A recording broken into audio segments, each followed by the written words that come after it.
നമസ്കാരം പ്രിയമുള്ളവരെ, കഴിഞ്ഞ 1-2 ദിവസമായി മലയാളത്തിന്റെ മഹാനടൻ മോഹൻലാലിനെതിരെ വലിയ വിമർശനമാണ് കോൺഗ്രസിന്റെയും ബി.ജെ.പിയുടെയും സൈബർ ഇടങ്ങളിൽ നിന്നുണ്ടാകുന്നത്.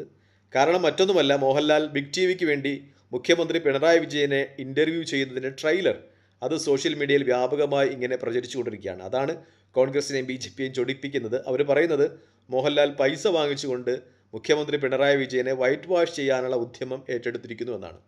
നമുക്കറിയാം, മോഹൻലാലിനെക്കുറിച്ച് നേരത്തെയും ഇത്തരം ആരോപണങ്ങൾ ഉണ്ടായിരുന്നു. വർഷങ്ങൾക്ക് മുമ്പ് അദ്ദേഹം വൈകിട്ട് എന്താണ് പരിപാടി എന്ന ഒരു പരസ്യത്തിൽ അഭിനയിച്ചിട്ടുണ്ടായിരുന്നു. ഇൻഡയറക്റ്റ് ആയിട്ട് അത് മദ്യപാനത്തെ പ്രോത്സാഹിപ്പിക്കുന്ന ഒരു പരസ്യമാണ് എന്നൊരു ആരോപണമുണ്ടായിരുന്നു. മദ്യ കമ്പനികൾക്ക് വേണ്ടിയാണ് അദ്ദേഹം ആ പരസ്യം ചെയ്തത് എന്ന പേരിലൊക്കെ ആരോപണമുണ്ടായിരുന്നു. ആ പരസ്യം നമുക്കിപ്പോഴും യൂട്യൂബിൽ കാണുവാൻ കഴിയുന്നതാണ്. അതുപോലെ തന്നെ അദ്ദേഹം ബിഗ് ടി വിയിൽ അവതാരകനായി എത്തുമ്പോഴും അദ്ദേഹത്തിനെതിരെ ഇത്തരം ആരോപണങ്ങളുണ്ടായിരുന്നു. കാരണം അത് കേരളത്തിൻ്റെ പൈതൃകത്തെ, സാംസ്കാരിക തനിമയെ ബാധിക്കുന്ന അല്ലെങ്കിൽ അതിന് അനുയോജിച്ച ഒരു പരിപാടിയല്ല ബിഗ് ബോസ് എന്ന രീതിയിലും ഒക്കെ ആരോപണം ഉണ്ടായിരുന്നു. അപ്പോൾ മോഹൻലാൽ നേരത്തെയും ഇത്തരം ആരോപണങ്ങൾ ഉണ്ടായിരുന്ന ഒരു വ്യക്തിത്വമാണ്. പക്ഷേ അദ്ദേഹത്തിൻ്റെ തൊഴിലാണ് അഭിനയം.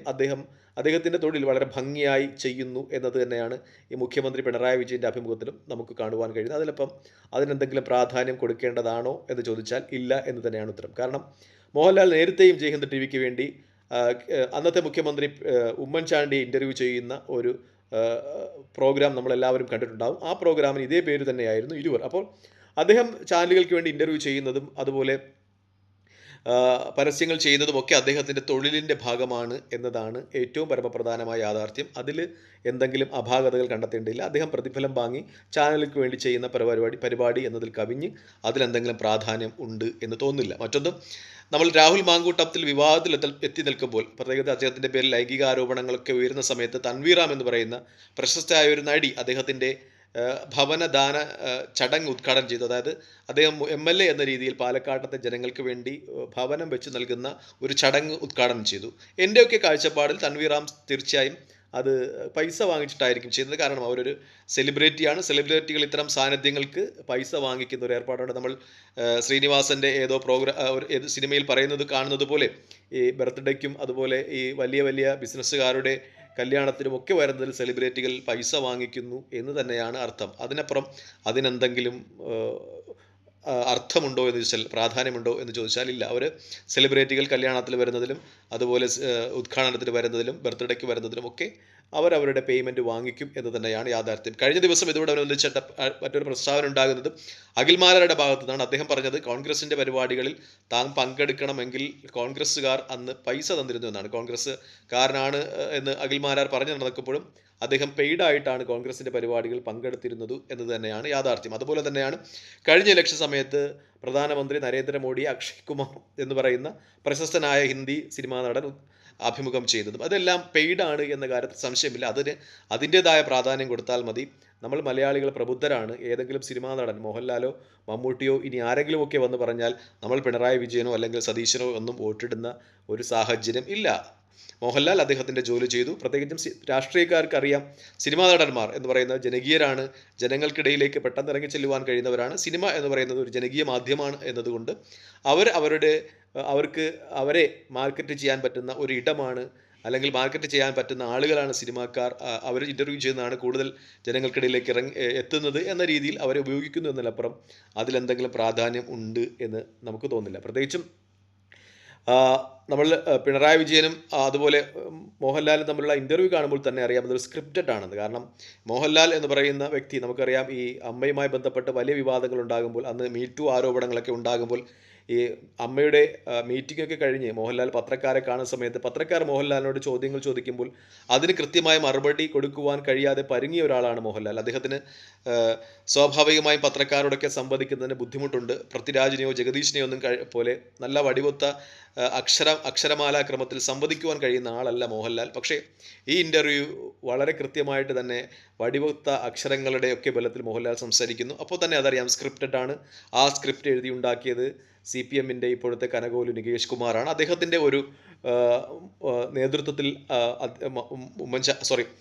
പിണറായി വിജയന് വേണ്ടി അദ്ദേഹത്തിനെ ഒന്ന് മാർക്കറ്റ് ചെയ്യുന്നതിന് വേണ്ടി ഉണ്ടാക്കിയ പരിപാടിയാണ് ബിഗ് ബോസിലെ മോഹൻലാൽ ഈ പിണറായി വിജയൻ ഇൻ്റർവ്യൂ എന്ന് വ്യക്തമാണ്. അതിൻ്റേതായ പ്രാധാന്യം കൊടുത്താൽ മതി എന്ന് തന്നെയാണ് എൻ്റെ ഒരു വിലയിരുത്തൽ. നേരത്തെയും കോൺഗ്രസും BJPയും CPMും ഒക്കെ ഇത്തരം മാർക്കറ്റിംഗ് തന്ത്രങ്ങൾ ഉപയോഗിച്ചിട്ടുണ്ട് എന്ന് തന്നെയാണ് ഏറ്റവും വലിയ യാഥാർത്ഥ്യം.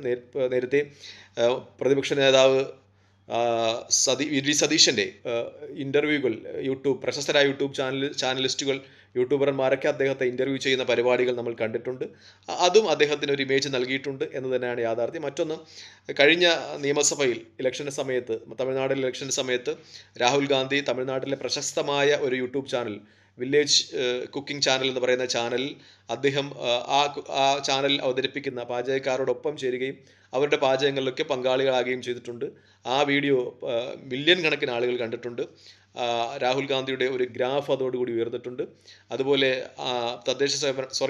നിയമസഭാ തിരഞ്ഞെടുപ്പിൽ ആ വീഡിയോ തമിഴ്നാട്ടിനെ സംബന്ധിച്ച് ഇന്ത്യ മുന്നണിക്ക്, DMK-ക്കും കോൺഗ്രസിനും വലിയ രീതിയിൽ ഉപയോഗപ്പെട്ടിട്ടുണ്ട് എന്നതൊക്കെ ചർച്ചയായതാണ്. അതായത് രാഷ്ട്രീയക്കാർ മിക്കപ്പോഴും സോഷ്യൽ മീഡിയയെ ഈ അവസരത്തിൽ, സോഷ്യൽ മീഡിയയുടെ അവസരത്തിൽ യൂട്യൂബും അതുപോലെ ഇൻസ്റ്റാഗ്രാമും ഒക്കെയും അവരുടെ രാഷ്ട്രീയ പ്രചരണത്തിന് വേണ്ടി ഉപയോഗിക്കുന്നുണ്ട് എന്നത് വലിയ വാസ്തവമാണ്. അതിൻ്റെ മറ്റൊരു രീതിയിൽ മാത്രം ഉപയോഗിച്ചു പിണറായി വിജയൻ എന്നതാണ് ചർച്ച. അതിനപ്പുറം ആ ഇൻ്റർവ്യൂ കൊണ്ട് എന്തെങ്കിലും മാറ്റം കേരള സമൂഹത്തിൽ ഉണ്ടാകുമോ എന്ന് ചോദിച്ചാൽ ഇല്ല എന്ന് തന്നെയാണ് ഏറ്റവും പരമപ്രധാനമായ യാഥാർത്ഥ്യം. ജനാധിപത്യ രാജ്യത്തിൽ ഇത്തരം കാര്യങ്ങളൊക്കെ ഉപയോഗിക്കാറുണ്ട്. മിക്ക ജനാധിപത്യ രാജ്യങ്ങളിലും ഇപ്പോൾ ഈ യൂട്യൂബർമാരെയൊക്കെ യൂസ് ചെയ്ത് രാഷ്ട്രീയക്കാരുടെ ഒരു മാർക്കറ്റിംഗ് ഉപകരണമാക്കുന്ന ഒരു ഏർപ്പാടുണ്ട്. മിക്ക യൂട്യൂബ് ചാനലുകളുമൊക്കെ മിക്ക ജനാധിപത്യ രാജ്യങ്ങളിലെയും രാഷ്ട്രീയ പാർട്ടികളുടെ പ്രതിനിധികളൊക്കെ എത്താറുണ്ട്. അവരിത്തരം യൂട്യൂബ് ചാനലുകൾക്ക് ഇൻ്റർവ്യൂ കൊടുക്കുന്നുണ്ട് എന്നതും ഏറ്റവും പരമപ്രധാനമായ ഒരു വാസ്തവമാണ്. അതിൽ BJP ഉണ്ട്, CPM ഉണ്ട്, കോൺഗ്രസ് ഉണ്ട്. ഞാൻ നേരത്തെ പറഞ്ഞതുപോലെ രാഹുൽ ഗാന്ധി ഇത്തരം യൂട്യൂബ് ചാനലുകളുടെ ഒപ്പം പാചക പരിപാടികൾ അവതരിപ്പിക്കുന്ന പരിപാടികൾ ഉണ്ടായിട്ടുണ്ട്. സതീശൻ അദ്ദേഹം യൂട്യൂബ് ചാനലുകളിൽ ഒക്കെ ഇൻ്റർവ്യൂ കൊടുത്തു. എനിക്കറിയാവുന്നതുപോലെയാണെങ്കിൽ പ്രശസ്തരായ എല്ലാ യൂട്യൂബർമാരും VD സതീശനെ ഈ കഴിഞ്ഞ ദിവസങ്ങളിൽ ഇൻ്റർവ്യൂ ചെയ്തിട്ടുണ്ട്. അതിൻ്റെ ഒരു വകഭേദം അത് എനിക്ക് തോന്നുന്നത്, ഇപ്പോൾ നികേഷ് കുമാറാണ് ഈ മീഡിയയുടെയൊക്കെ ദൗത്യം CPM-ൻ്റെ ഏറ്റെടുത്തിട്ടുള്ളത്. അദ്ദേഹത്തിൻ്റെ ഒരു നിർദ്ദേശപ്രകാരം മോഹൻലാൽ എന്ന മഹാനായ നടനെ ഉപയോഗിച്ച് CPM നടത്തിയ ഒരു മാർക്കറ്റിംഗ് തന്ത്രം എന്നതിലപ്പുറം പിണറായി വിജയൻ മോഹൻലാൽ ഇൻ്റർവ്യൂവിൽ മോഹൻലാലിന് എന്തെങ്കിലും നിഗൂഢ ലക്ഷ്യം ഉണ്ട് എന്ന് തോന്നുന്നില്ല. അദ്ദേഹം CPM സഹയാത്രികനല്ല.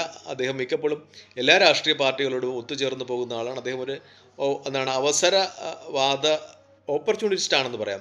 സത്യം പറഞ്ഞാൽ മോഹൻലാലൊക്കെ ഓപ്പർച്യൂണിസ്റ്റ് ആണെന്ന് പറയാം. എല്ലായിടത്തും ഉണ്ട്.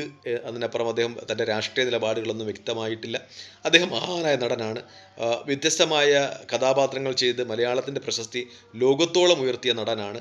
അദ്ദേഹം വിമർശിക്കപ്പെടേണ്ടത് ഇത്തരം കാര്യങ്ങളിലല്ല എന്നാണ് ഏറ്റവും പരമപ്രധാനമായ യാഥാർത്ഥ്യം. അദ്ദേഹത്തിൻ്റെ ജോലി ചെയ്തു. അദ്ദേഹം ഒരു അഭിനേതാവാണ്. അദ്ദേഹം ആ രീതിയിൽ ഒരു TV ചാനലിൽ അവതാരകനായി എത്തി എന്നതിലപ്പുറം അതിനെന്തെങ്കിലും പ്രാധാന്യം കൊടുക്കേണ്ടതുണ്ട് എന്ന് എനിക്ക് തോന്നുന്നില്ല. തൽക്കാലം ഈ വീഡിയോ ഇടവാങ്ങുകയാണ്. മറ്റു വീഡിയോ കാണുന്നവരെ നന്ദി, നമസ്കാരം, ജയ് ഹിന്ദ്. വീഡിയോ ഇഷ്ടപ്പെടുന്നുണ്ട് ലൈക്ക് ചെയ്യുക, ഷെയർ ചെയ്യുക, കമൻറ്റ് ചെയ്യുക. മറ്റു വീഡിയോ കാണുന്നവരെ ജയ് ഹിന്ദ്.